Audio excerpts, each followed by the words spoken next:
Here at Paddy Power, we're the home of the Money Back Special, with some incredible offers every single week. Check out the website or app today. Terms and conditions apply. 18 plus. BeGambleAware.org.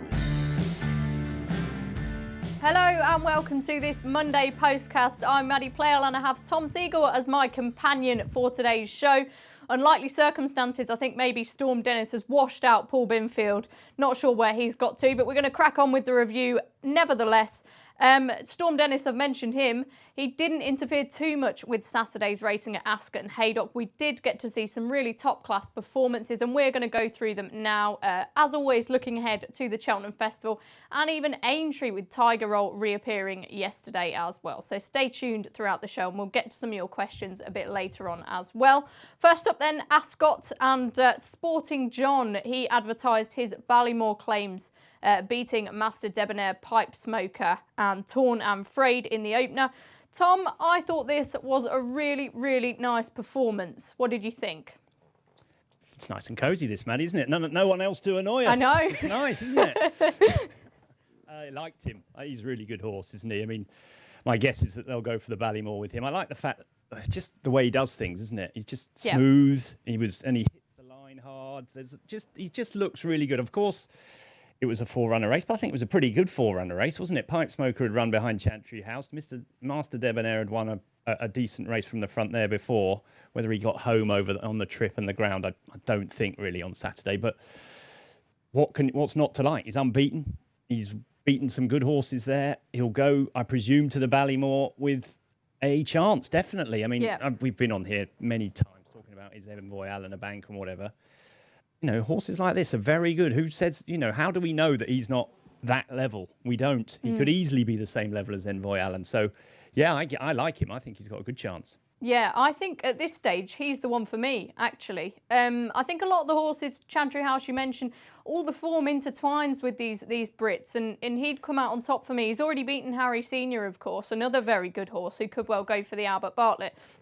Seeing as you're our step-in Paul Binfield today, what price did Paddy Power go? I think they're 7-1. They're obviously Paddy Power, non-runner, no bet on all races now, so you can back him in the Ballymore, I think, at 7-1. Free in the knowledge that if he goes the other way, I think as he's second favourite now in their book. Oh no, behind Asterion Forlange, but I think he'll go for the Supreme. So he's probably the most likely runner that challenger that Powers are saying at the moment to Envoy Allen, and I think he's a cracking each way bet around 7-1. Really, I mean, I do think some horses will be scared off by Envoy Allen. There's vibes that the big. I get them wrong. I'm going to get the wrong one. The Irish Colin or Tisward. Colin Tizard's the big one of the big ones that's trained by Colin Tizard. Let's talk about him going for the Albert Bartlett. So he might go. Time Hill might not go. Asterion Forlange might not go. Chantry House might. They'll split them up. And Fiddler on the Roof, he might run. I suppose it depends how Colin Tizard wants to do it. So it might be that the opposition is thin on the ground. And if that is the case, and Sporting John lines up at 7-1, non-runner, no bet, I think he's just a bet to nothing. I was having a flick through this morning. I think this year's novice hurdlers are so exciting. And Sporting John, for me, looks a horse for the future as well. He's got a bit of size about him. As the cliche goes, you think he'd make a chaser, but we're not going to concentrate on that for now. Let's move on then to a good old favourite of yours, Tom, Copperhead. Oh, Maddy. Copperhead, my favourite. My favourite horse in training. What a fantastic horse he is. I just love the way he does everything. Absolute quicksilver jumper, never travels like a dream, pricks his ears every time he's in front. Finds any amount. Finds plenty, stays really well, any trip you like. I just think in terms of form, he's done the most, and it's not even close, of any 3-mile chaser so far this year.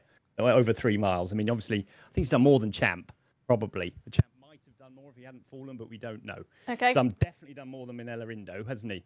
He's definitely done more than Allaho. And they're all the ones people are talking about for the RSA. I think he's got a cracking chance if he runs in the race. I think he's 6. He's won 4 of his last 5 or whatever it is by absolute distances. I just think he's a really, really top horse. And if there's any give in the ground, and I don't think he desperately needs give in the ground anyway. He wasn't that soft when he won at Wincanton. I think he'll win the RSA if they run him there. I really do. I think he's really top class. Well, this is interesting because he was obviously not a great hurdler. And we've spoken on this show before about how Notebook and Henry de Bromhead tends to produce quite a lot of not bad, but okay hurdlers and who improve a lot for a fence. I mean, why is that? What's happened with Copperhead that's seen this improvement? Well, to start with, he's only 6. He was 5 when he was winning the Mandarin and he's winning the Wing Canton. Remember when he won the Wing Canton, age 5, he beat Finger on the Switch by... Which is good form. Finger on the Switch went to one at Kempton by 10 lengths, beating a good field, and then he was second, just touched off. Probably should have won. He was a bit unlucky at the last, didn't he? Sort of fluffed his lines at the last in the Sky Bet chase. OK Corral was in there. He'd gone up, what, £15 after he'd been beaten by... I think he's about £15 or something higher now than when Copperhead beat him. I just think his form's really good. But the point is, he didn't have any chances over hurdles. You know, he's just a young horse. He ran in 3 bumpers, you know, and then he ran in a few hurdles, and then he won his last 2 by miles, staying really strongly at Sandown. I know it wasn't good form. He was only rated 116, but he's a young horse, and he's just totally brilliant jumper. I just love him. I think he's just the type of horse I like. Look, I might be wrong. He might not be good enough to win an RSA. These horses might be better than him, but I think he's going to be a Gold Cup horse of the future without a shadow of a doubt. And if that's the case, you've got to run in the RSA and got to give him a shot. I think you give him a big chance. Wow. What an advertisement then for Copperhead. What price do Paddies go? Oh, good question. 7-1 non-runner, no bet is for the RSA. Would you like me to check out while I'm here what price he is for the other one, the National Hunt Chase? Because I think there'll be lots of people saying that's the race he should go for. That would be the antithesis of what I believe in if he went there. He's 8-1 for that one. To start with, he's got Carefully Selected and Champagne Classic in there to run against. It's no guarantee that's... I mean, on form, I think they're as good as the ones in the RSA. And secondly, you win a Grade 2 at Ascot by 17 lengths and you go for another Grade 2. It doesn't make sense to me. You go for the best race. The best race is the RSA. Would you say 7s is still a pretty generous price? I think so. Paddy Power 5-1 for the National Hunt Chase Copperhead. Tells you there's not that much diversity in price, is there? Even though one race is supposed to be much better than the other. I think 7-1's an excellent price. Yeah, I really do. OK, we're going to talk a bit about the Grand National because various horses advertise their claims for the race. But before we do, the feature on Saturday at Ascot was the Ascot Chase. A lot of people anticipating his surname would be back with a bang. Sadly, he came down at the last as well as Traffic Fluid. Both got up, which is the main takeout. Excellent news. Wonderful to see. Riders on the Storm was left to come home in front. But it was a bizarre race, wasn't it, Tom? What did you make of it? There's two ways of looking at it. There's 2 ways of looking at everything. But I thought Riders on the Storm was actually pretty good because he served it up. Now, I don't think surname was anything like the surname we saw at the start of the season. And I think Paul Nichols had intimated that much afterwards. Do you think you know why? Is it a breathing thing? No idea. Dip in form? Yeah, no idea. Horses go in and out of form, don't they? They have peaks and troughs. He's never been the most consistent horse anyway, has he? Yeah. I mean, he's got he hasn't won that as many races as he should have for the top-rated chasers. So, look, he just wasn't the same there. However, Riders on the Storm served it up to him, didn't he, from a long way out. I don't know, the time wasn't very good. It was a pretty slow time. Would Traffic of Fluid won? I think he would have, yeah. I think he would have won. But whether that's... Would you be looking at that and going, well, that's not great form, therefore? Yeah, of course you would say that is not the form of a Ryanair winner. But also, you've got to remember the way the race was set up for Traffic Fluid. Yeah. You know, he just wasn't in the race, was he, until they all fell in a hole turning for home. So there's 2 ways of looking at it. Personally, I think he would have probably had 2. You know, he literally legless at the line, wasn't he? I thought he was running on fumes at the end. Riders on the Storm. Do I think he can come back and produce that level of form again at a track he's never run out on, going a different way? Well, he has run it. He fell there, didn't he, in the handicap last year? I'd be against him. Now. I was sort of half on his side before the race, but I just think at around, I think he's 7-1 now with Powers non-runner, no bet. I think. If Aplutard, Min and Frodon run, I think they've got better chances than him. Yeah, I'd agree with you on that. It's a silly thing to say about a horse who's won a Grade 1, but I was more keen on him before the race, and I think it was quite a hard race as well. I'd agree. But look, we can get these things wrong a lot, don't they? I mean, some trainers say horses don't recover from hard races for years. I mean, look at Native River. That's what Colin Tizard saying. It took him a year to overcome it. His hard race behind Might Bite. Might Bite probably never overcome his hard race. Horses, it does take a lot out of them. Look at Frodon, though. Yeah, but there's loads that come back fighting, don't there? There's loads that relish it and come on for it. I don't know which one he is. To me, he's a bit too keen to think that he's going to just keep coming back for more. I understand that. Yeah, exactly. Let's move on then. I want to talk about Nordano next. The 4-year-old, he gave a boost to the likes of All Mankind and Goshen in absolutely obliterating a handicap. I sort of thought maybe the others, they weren't really that interesting perhaps beforehand, and the sort of fact that he's won maybe makes me want to treat it with a little bit of caution. Possible, yeah, very possible. I mean, it wasn't there were a lot of old boys in there, weren't there? Eden Dahu pulled a bit hard. Staggered, he stayed on again for third. I thought he was going to finish last. I thought he was going to be pulled up. He was just a bit too keen to begin with. Malaya is sort of out of form, coming back to form. She might be interesting for the Imperial Cup again. Now she's back on the same sort of mark. I thought she sort of ran with encouragement. Yeah, but I didn't like the con man before the race. I thought he was over, he was a handicapper, and a lot of the others were old boys, weren't they? Jolly's cracked it, and Air Horse won, Garrow de Juillet. They've sort of been around for a bit. So, like you, I'm a little bit sceptical of the form, but he did win by 16 lengths, didn't he? And it was a bit not so sleepy like for me when he won that big race. Yeah, it's possible. It's possible that we could all get over. He got out in front and jumped well, and yeah, it was. I think that's a good analogy, but.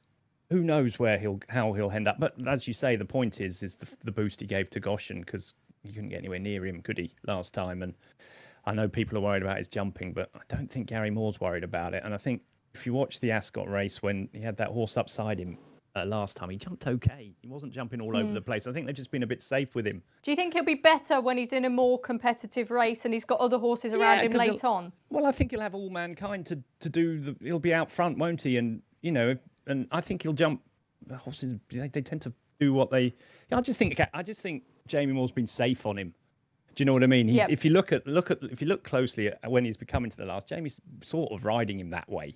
He's being safe to get him over them because he's got the race. I think when it comes to the Triumph, I think he'll be fine. And he's your selection at this stage.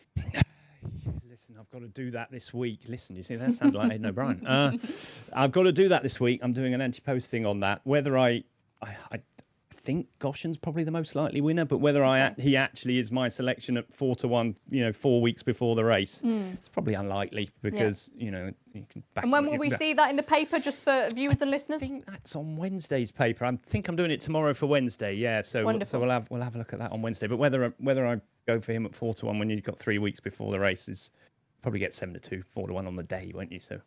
Okay, we're going to get to Tiger Roll later on, but Ballyoptic was an impressive winner at Ascot. Smooth Stepper at Haydock sort of brings himself into this equation, having won the Grand National Trial at Haydock as well. So let's talk about them as a pair. Would either of them be entertaining you for the Grand National? I don't think Smooth Stepper's got a prayer of getting in, has he? I don't think. Is he even entered? I don't know, but he's got. I think they want to go for the Midlands Grand National with him. They said. Yeah, I can't see he'll got any chance of getting in off 133. You remember, he doesn't get a penalty for any years for winning that. That's true. So he's got no chance of getting it. Ballyoptic is my nemesis because I backed him last year at a huge price, and I actually thought he was going really well. He jumped. Think about the Grand National these days. If you get over the first few, the fences get because the top is all spruce. They knock them down. They're tiny by the time they get the second round. They get to the second circuit. So once you're over the first few, not many horses fall on the second circuit. Ballyoptic did. That was what was annoying last year. He fell at the fourth last. He was about 8th and 9th, and he was. The impression many got was that he was going backwards. I didn't think so. I thought he was, he's a very strong stayer. We saw that when he was touched off in the Scottish National. I thought he would have run on. I thought he'd have been 3rd or 4th last year.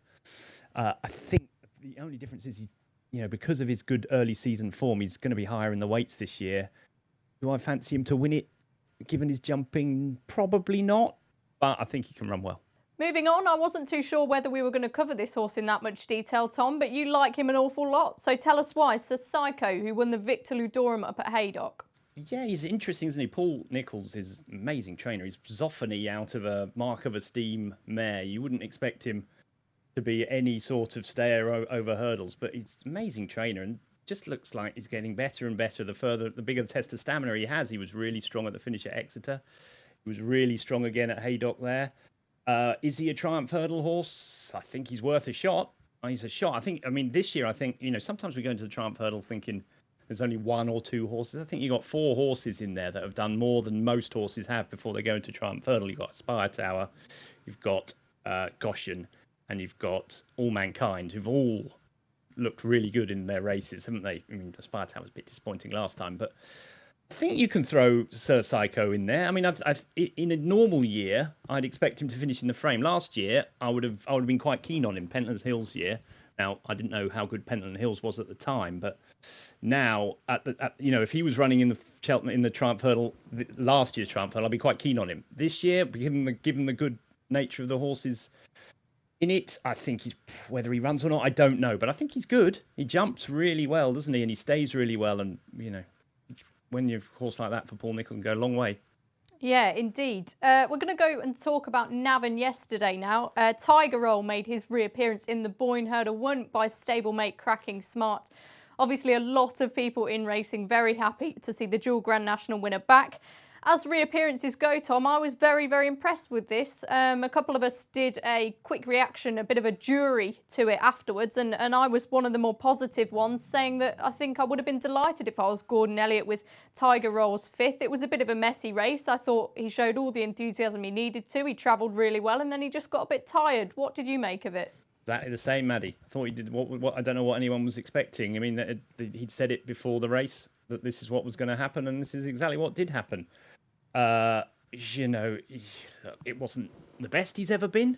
If you look at Racing Post ratings, it's one of his worst performances for a couple of years in terms of the ratings. But in terms of the way he went through the race, I thought he was absolutely fine. And we all know he's had an injury. We all know he's going to improve fitness-wise. The one thing you would say is if it's only 3 weeks to the cross-country chase, so it's not like he came there straight out of a field. He would have done plenty of work. 1st of January, I said they got him back cantering. Yeah, well, it's, what's that, 7 weeks? Yeah. It's plenty of time to, get a lot of work into him. Now, look, he's going to improve a lot. Of course he is. And he'll probably win the cross-country chase again. But I thought it was absolutely fine. It was, to be honest, it was what I was expecting. Yeah. That's how I thought he'd run. Yeah. And me. And talking about the Grand National as a wider picture, now, you know me, and I'm always keen to take on these horses that get hyped up in the sort of racing mill and that. But I'm beginning to come around to the fact that I think Tiger Roll is probably just exceptional at this particular discipline, and I think he's going to be quite hard to beat, You've just worked out that Tiger Roll's good at Aintree, Maddy. Well done. I'm very late to the party. No, but I think what I mean is I think the Grand National is a very different race now.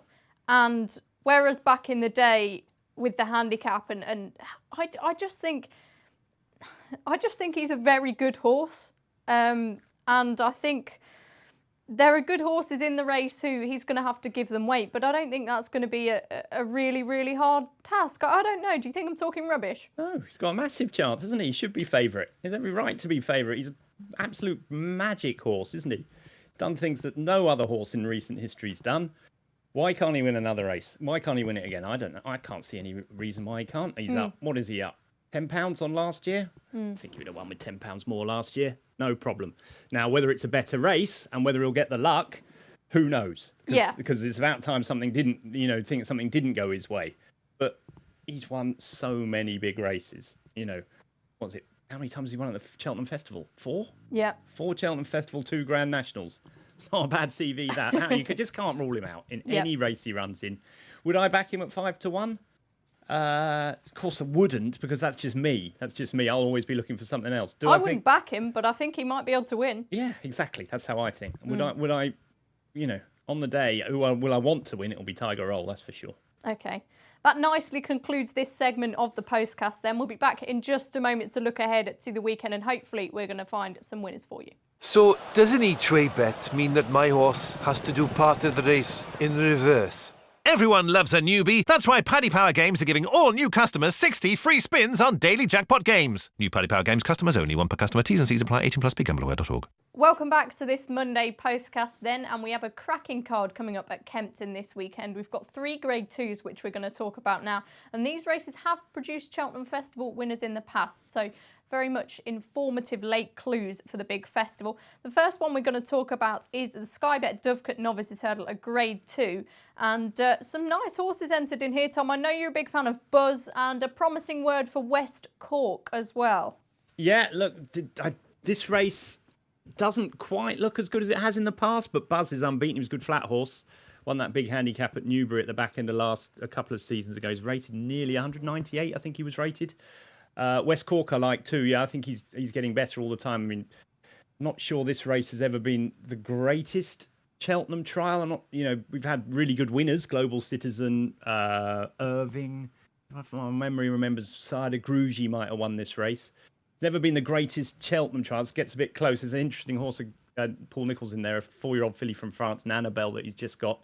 Don't know if she'll run in this or the juvenile race. Nicky Henderson, sorry, yeah, or the juvenile race. But it's an interesting race. I'm a Buzz fan, but I'm not sure he'll run. Whether we're a long way off. You've got to mention Benson. Remember Benson the other day in the Contenders trial at Sandown, the 2-mile trial. He sort of came from last, and it was a bit like horse we were talking about earlier, Traffic Fluid, wasn't he? He sat out the back and sort of was not put into the race until late on, and he came and ran out, didn't he? 2 or 3 out, did he, in the race won by Kel Destan and Call Me Lord? Well, that's very good form. I mean, I think if you look at Racing Post ratings, he might actually be top in that race, Benson, and it'll probably be a big price. But Highway 102, you know about us. Yes. Tell me about him, Matt. I don't know much about him. What's he done? Yeah, so he went into my tracker after he ran in a bumper at Ascot. Wasn't given an awful lot to do, but came into the race really nicely. And then he's won 2 novice hurdles without breaking sweat.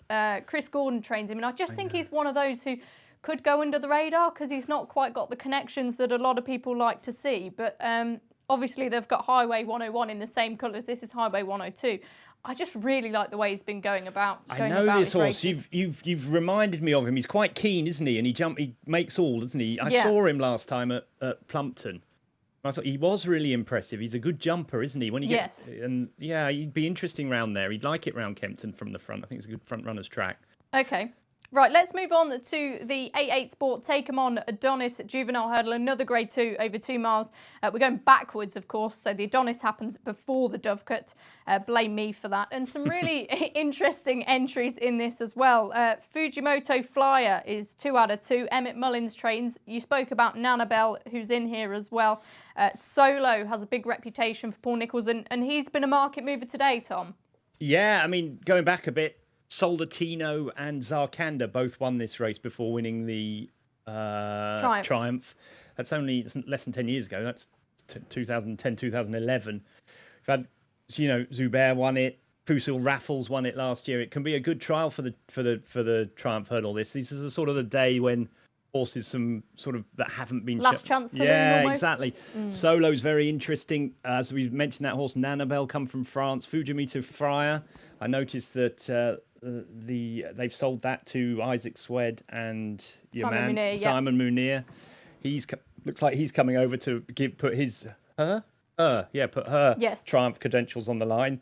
It looks like a really good race. Don't be surprised if the Triumph Hurdle market gets a new sort of player after this race. I'm quite interested in Fujimoto Flyer. She looked good when she won a graded race in France last time. The fact that the boys have bought him suggests that, and they'd be quite sweet on the form. It was a listed mares race actually. They'd be quite sweet on the French form, so they know where she stands in that sort of pecking order. The fact she's coming over to run here when they've won it with Fusil Raffles and Soldatino recently suggests that they think she might end up in the Triumph. Yeah. A couple of weeks ago, I was asking around whether she was going to run in the Triumph. I don't think anyone had heard a lot, but promising she's entered in here. She'd be the one for me as well. We're going to talk about the Pendle then. Another good race. I think Surname, who we mentioned earlier on in the show, has won it in the past. We've got Comanche Red in here, Master Tommy Tucker, Who Dares wins. Eric LaRouge, he's entered as well as the big handicap, which I think he's short in the betting for. Comanche Red is a horse I like. What did you think about him? Was very impressive at Boxing Day. Excellent, wasn't he? He was really, really good. Very well backed. It was a big step up, I thought. Form's good with Simply the Bets coming out as well. Yeah, absolutely. Simply the Bets didn't like the track, I didn't think. But On the Slopes was there. Whether On the Slopes stayed, I don't know. But if you can go through the form, it's really strong, isn't it? Because you Simply Bets on the stroke. So he's clearly worth a chance in graded races. One thing you got to say is long time ago, this used to be Racing Post sponsored day. We used to have the Racing Post chase, the big race, big handicap used to be, and Paul Nicholls used to clean up. I think he's won 6. He used to always go there and back Paul Nicholls as in the Pendle. I think he's won 6 of the last 10 or something. Yes. He's got a magnificent record. Mr. Tommy Tucker, looks like being his horse. I don't know if Grand Sancy, one of them will turn up. And they would be the ones that I would think you would have to beat, because Mr. Tommy Tucker was really good when he ran round here, beating Who Dares Wins on his debut. He then fell in the Porto Star, didn't he? Too far out whether you could have said whether he'd won or not. I personally thought he was getting tired. And he didn't jump as well that day as he had at the same track the time before. I think 2.5 miles will be perfect for him, actually. And at the moment, I think he'll probably end up being favourite because he's a bit of a high-profile horse. But he would be the one I would be looking at the moment. But I do agree that Comanche Red might be the sort of... I like these handicappers going up into graded races. I like the fact that he's had a bit of competition against Simply the Bets, and he's had to jump under pressure in fast run races. It's a bit totally different kettle of fish than running around in 4 or 5 runner races like Mr. Tommy Tucker has. So I agree with you. And Eric LaRouge, who's a bit of a course specialist, if he comes here rather than goes to the handicap, he'd be exactly the same. Okay. Got that bit of experience about them that I like. Yeah, that's interesting. Sounds like I need to get my Chris Gordon multiple on then. It does, yeah. If I'm fancying those. A change of tact. Obviously, I mentioned the 88 Sports sponsored handicap chase. I'll be back on Friday and we're going to cover that then in lots more detail. But we're going to go across to Lingfield now and stage the Winter Derby. So if all weather is your cup of tea, you'll be wanting to tune into this. And Bangkok, Dubai Warrior, Global Giant, just a couple of the names here. Tom, this race has become sort of a higher profile race, hasn't it, in recent years? It's become a race that John Gosden, for one, likes to aim horses at. Very much so. I mean, and quite rightly so. I mean, I wouldn't be any means the biggest all-weather fan the world's ever seen. In fact, I'm probably the least enthusiastic all-weather follower in the country. It's not my cup of tea at all, but I do like the Winter Derby. How can you not? You get good horses running. Bangkok was incredibly impressive the other day, wasn't he? I think he broke the track record when winning. And that was supposed to be his warm-up race for this. Beat John Gosden's Courthouse easily in a very good time. He's clearly the one to beat. Sylvester de Souza's back to ride him, I'm told. The only thing you'd say, he ran very hard after a break last time, and then he's got to come back and do it again. And, it'll be a different kettle of fish, different race. I think Dubai Warrior with Frankie up is going to be the biggest danger. I mean, I think at the prices at the moment, I think Bangkok's odds on and Dubai Warrior's around 2-1 or something like that, or on a similar sort of price to that. I think he's the big danger, and I don't think there's much else in it really. So it's between those two. I'm really looking forward to seeing it. I think those two horses are proper good horses, and they will be good horses in the summer as well. Yeah, nice spectacle, and maybe they could be contesting Grade 1s later on in the year. Group 1s, of course. We will wait and see. Now, Newcastle, hopefully they'll get the go-ahead to stage the Vertem Ida handicap chase, but if it's taking place in conditions like we've seen recently, it's going to be a real slog. I may as well just go through the odds while I have them in front of me. Paddy Power go 11-2 very first time, 6-1 Petite Power, 7-1 Calypso Colonges and Hugo and Taz. Then over to Sam and Prime Venture at 8-1, and it's 10-1 Bar. Tom, have you had any sort of look at this race yet? Oh, blimey, this will be a long old slog, this, won't it, Maddy? I mean, I've seen a few of these where only 1 or 2 finish. It's going to be all about getting home, isn't it? I mean, I thought that Petite Power he's getting on a bit, but I thought he's got so much stamina. Do you remember in the Warwick race last time behind Kimberlite Candy? Looked like he was winning miles behind. He was miles behind turning for home, and he ran on to be third. I think it will suit him. It's a tough race, this. People always say that when you get these sort of long staying chases, you need a horse with a low weight, but that's just not the case in this race. It never has been. I think nearly all the horses bar one have carried, well, actually, that's a lie. Rocking Blues for the Dobbins one off 9 stone 12, but nearly all the other horses, a good majority of them have been carrying 11 stone or more. So class can play a part in these races. The problem is, I don't think there's that many classy horses in it. Killer Miller's top weight at the moment. Prime Venture never wins. Over to Sam for Harry Fry's quite an interesting horse. He's been off and then he came back and he'll stay well. I'm not sure Thurlingi will stay. So it's a really, really tricky race. It'll literally be about who gets home. At this stage, I'd be looking at Calypso Collage for Ollie Murphy because I think he's a real strong stare. He's got form round Haydock and he just similar sort of plodding on type effort will be needed. And he'd be top of my shortlist. But, I'm waiting to see what conditions are. If it's heavy, God blimey, it'll take some getting. It will. If I was to have to nail my colours to the mast, I think I'd be boring and go with the favourite very first time. I do think he's still well handicapped, but maybe you do want a bit more of a sort of hard-knocking experienced horse like Petite Power, who's been trying his hand in these races.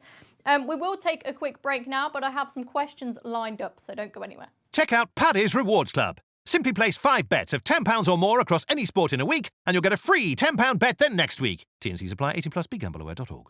Welcome back to this postcast. It's just been myself and Tom Segal today, but we've been going through all of the analysis from the weekend and looking forward to Kempton as well on Saturday. Now it's time to answer your questions. First off is Darren Jordan. He says, can anyone beat Appreciate in the bumper? I think he's the banker of the festival.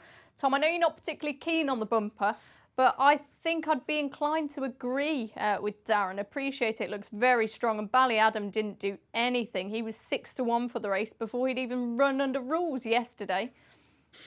You're spot on about me not knowing anything about the bumper. Of the ones we've seen, Appreciate It is clearly miles the best on what we've seen.